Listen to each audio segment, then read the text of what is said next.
Hello listeners and readers, welcome back to hello slow story world. అబ్బా, నా గొంతు ఇంకా కొంచెం సెట్ అవ్వాలి. సో మీరు గొంతు బాగాలేదనుకోకుండా కొంచెం అడ్జస్ట్ అయ్యి స్టోరీ వినండి. ఈరోజు మన ఛానల్ కోసం నేను రాస్తున్న కథ ప్రేమ చదరంగం పార్ట్ 22. అబ్బా, ఈ కథలోని ముందర భాగాలు ఇప్పటి వరకు చూడని వాళ్ళ కోసం కామెంట్స్లో అన్ని లింక్స్ ఇచ్చాను. అలాగే మన ఛానల్లో ప్రతి కథకు ప్లేలిస్టులు కూడా ఉన్నాయి. కొంచెం సబ్స్క్రైబ్ చేసుకొని చూస్తూ కథ నచ్చినట్లయితే ఓ చిన్న లైక్ చేయండి. మరి మనం ఈరోజు కథలోకి వెళ్ళిపోదామా? జయంతి తండ్రి ఆమెను పెళ్లికి ఒప్పించడానికి ప్రయత్నిస్తూ పెళ్లికి ఒప్పించే బాధ్యతను అక్కడికి వచ్చిన దేవి మీద కూడా పెడుతూ తనని ఇకనైనా సరే మారమంటూ చెబుతాడు. ధన తెచ్చిన డ్రెస్ని అడ్డు పెట్టుకొని గౌరవ్ గమ్యను ఉడుక్కునే విధంగా చేస్తూ ఆమెను ఆట పట్టిస్తూ ఉంటాడు. ప్రగతి ఆ ఇంట్లో నుండి వెళ్ళిపోతానంటూ పీజీలో జాయిన్ అవుతానంటూ చెప్పగా గమ్య అందుకు వద్దు అంటూ ఆమెకు నచ్చజెప్పి నిర్మలతో కలిసి గుడికి వెళ్ళగా నిర్మల గమ్యను కొడుకు నుండి ఎప్పటికీ దూరంగా వెళ్ళిపోను అని, ఎప్పుడు తన కొడుకును బాధ పెట్టను అని గమ్యను మాట ఇవ్వమనడంతో నిర్మల పరిస్థితిని, ఆమె తల్లి ప్రేమను అర్థం చేసుకుంటున్న గమ్య నిర్మల వైపు చూస్తూ, చూడండి అత్తయ్య, నేను నాకు మంచికి చెడుకి తేడా తెలియని వయసులో తప్పు చేశా. అందుకు నేను ఆ సమయంలో బాధపడలేదు. కానీ ఒక వయసుకు వచ్చిన తరువాత మాత్రం ఎప్పుడైనా సరే ఓసారి నా చిన్నతనాన్ని గుర్తుకు చేసుకున్నప్పుడల్లా ఆ రోజులో అలా చేయకుండా ఉంటే బాగుండేది అని నేను చాలాసార్లు అనుకున్నా. కానీ నేనెప్పుడు నా జీవితంలో ఇలాంటి మార్పు వస్తుందని అనుకోలేదత్తయ్య. మీ కొడుకుతో పెళ్లి తరువాత నాకు తెలిసింది నా మాటలు, నా చేతలు ఒక మనిషిని ఎంతలా బాధపడతాయో అని, ఎంతలా ఎదుటివారిని కఠినంగా మార్చేస్తాయో అని అత్తయ్య. అత్తయ్య, నేనిప్పుడు మీతో చెప్తున్నా, నేను నా చిన్నతనంలో జరిగిన దాన్ని ఎప్పుడూ మార్చలేను. కానీ నా గత నీడలను భవిష్యత్ మీద పడకుండా, ఇంకెప్పుడూ నా వల్ల గౌరవ్ బాధపడకుండా నేను చూసుకుంటా. అలాగే తను నాకు కట్టిన ఈ 3 ముళ్ళు నా మెడలో ఉన్నన్ని రోజులు నేను గౌరవ్ నుండి ఎప్పటికీ దూరంగా అస్సలు వెళ్ళను. అలాగే అత్తయ్య, నా గొంతులో ప్రాణం ఉన్నంత వరకు ఎవరికి ఇష్టం ఉన్నా లేకపోయినా సరే నేను మా ఇద్దరి మధ్య ఏర్పడిన బంధాన్ని గౌరవిస్తూనే ఉంటాను. అలాగే ఇంకెప్పుడూ కూడా గౌరవ్ నా వల్ల బాధపడకుండా నేను చూసుకుంటాను అంటూ గమ్య నిర్మల చేతిలో చేతిని వేసి మాట ఇచ్చింది. ఇంకోవైపు ప్రగతి గది నుండి పోతూ ఉంటే ఆపిన గౌరవ్ ప్రగతిని గదిలోకి పిలిచి ఆమె వచ్చి కూర్చోగానే అతను బాల్కనీ వైపు వెళ్ళి సిగరెట్ని వెలిగించి ముందు దాన్ని ప్రశాంతంగా తాగేసిన తరువాత ప్రగతినే చూస్తూ ఉంటే ప్రగతికి ముందు కొంచెం ఇబ్బందిగా ఉన్నా సరే ఇక తప్పదు అనుకుంటూ, బావా, నువ్వు నాతో ఏదో మాట్లాడాలి అనుకుంటున్నావు, కానీ అది ఎలా మాట్లాడాలా అని ఆలోచిస్తూ ఉన్నావా? ఒకవేళ ఇప్పుడు నా అనుమానం నిజమే అయితే నువ్వు నా దగ్గర మాత్రం ఎలాంటి ఇబ్బంది పడవలసిన అవసరం లేదు బావా. నాతో నువ్వు నిర్భయంగా ఎలాంటి విషయమైనా సరే హ్యాపీగా మాట్లాడచ్చు అంటూ చెప్పడంతో గౌరవ్ ఆ మాటకు చిన్న నవ్వుతో, ప్రగతి, నువ్వు అప్పుడు ఇప్పుడు ఎప్పుడు కూడా ఎదుటి వాళ్ళతో చాలా మంచిగా మాట్లాడతావు. నువ్వు నీ చిన్నతనంలో కూడా ఇంతే అంటూ ఆమెనే సూటిగా చూస్తూ, చూడు ప్రగతి, నీ ఆఫీస్లో పరిస్థితి అంతా నీకు ఓకేనా? లేదా అక్కడ ఏ మనిషి వల్ల అయినా సరే నువ్వు ఆ జాబ్ మానేసి వేరేదేమన్నా చూసుకోవాలి అని అనుకుంటున్నావా?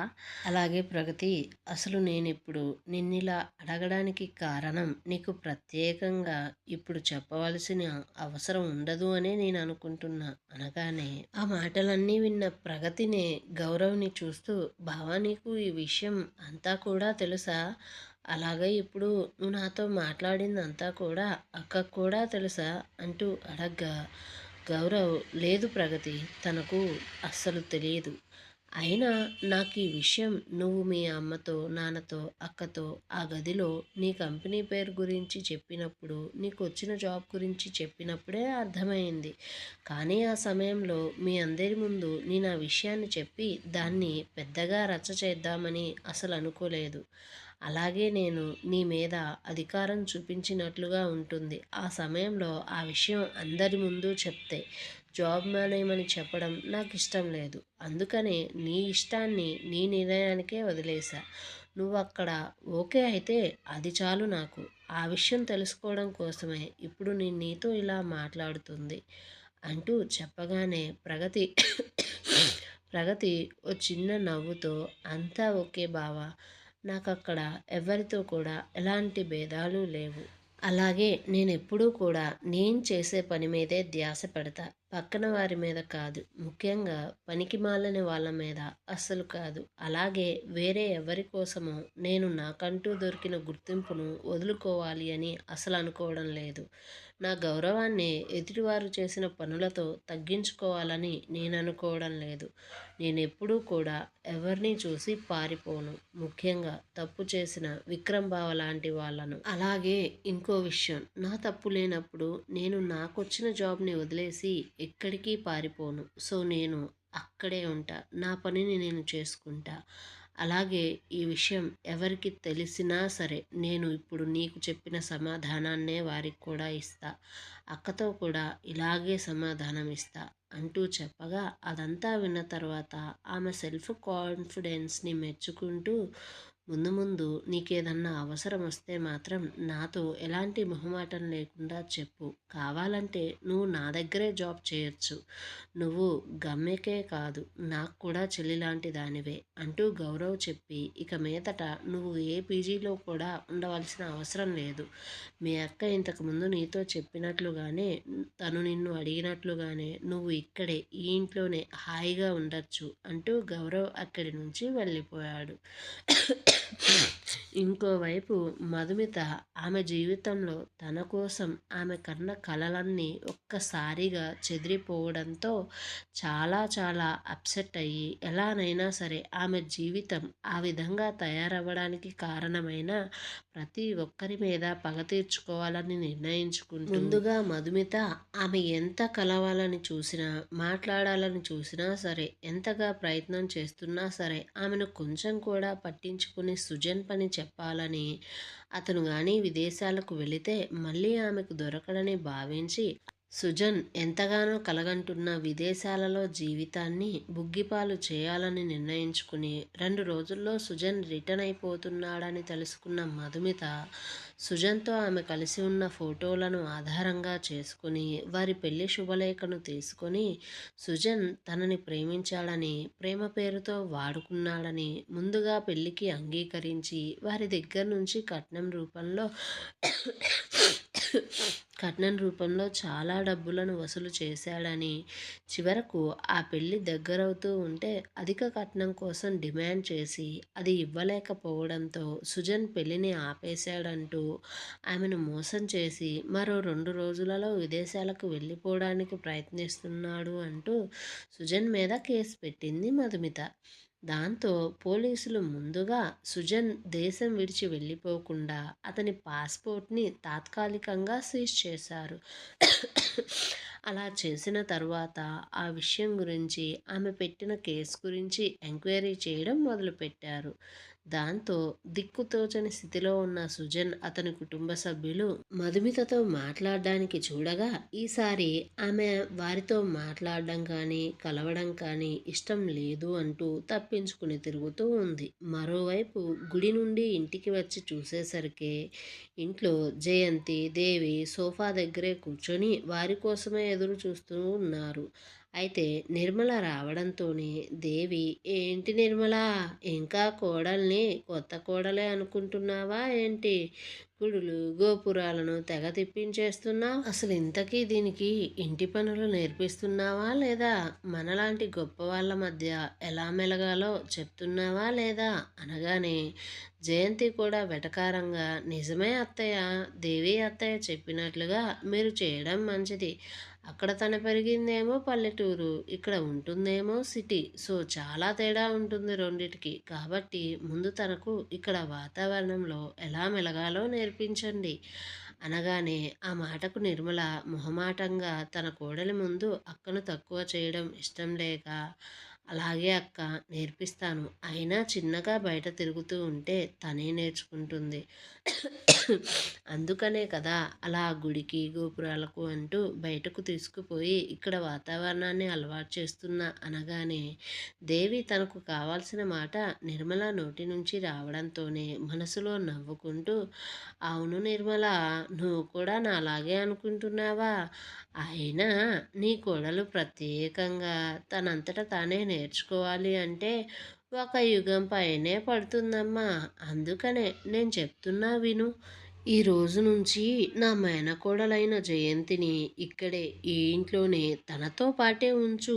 ఇక్కడ అలవాట్లను, మెలకువలను, అభిప్రాయాలను నేర్పిస్తుంది జయంతి తనకు.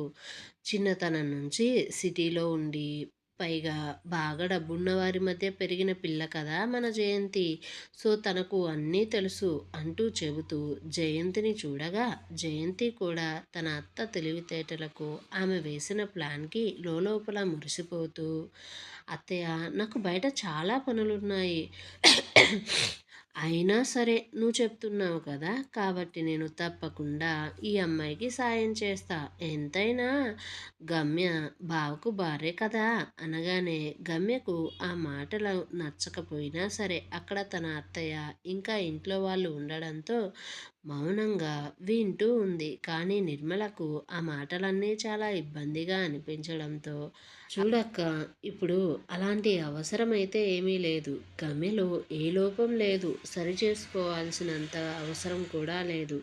అలాగే తనేమీ చదువురాని మొద్దు కాదు. ఏ విషయమైనా సరే ఒకటికి 10 సార్లు చెప్పడానికి అంటూ ఉంటే మాధవి అప్పుడే ఆ మాటలన్నీ విని దేవిని, జయంతిని చూస్తూ, చూడండి, ఇంత పెద్ద మనసుతో ఆలోచించే అవసరం నీకు, నీ కోడలికి లేదులే దేవి. నా మనవడే వాడి భార్యకు అన్నీ నేర్పించుకుంటాడు.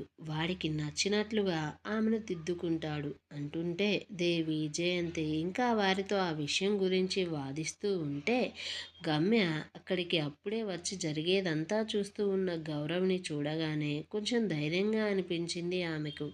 కానీ అతను ఎంతకు జరిగేదంతా చూస్తూ ఉన్నాడే తప్ప ముందుకు వచ్చి ఏ విషయం కూడా మాట్లాడకపోవడంతో అతను ఆమె ఆ పరిస్థితిని ఎలా ఎదుర్కొంటుందా అని ఎదురు చూస్తున్నాడేమోనని భావించిన గమ్య కొంచెం ఊపిరి పీల్చుకుని, చూడండి పెద్దత్తయ్య, మీ బాధ ఇంకా మీ భావం నాకు రెండూ అర్థమయ్యాయి.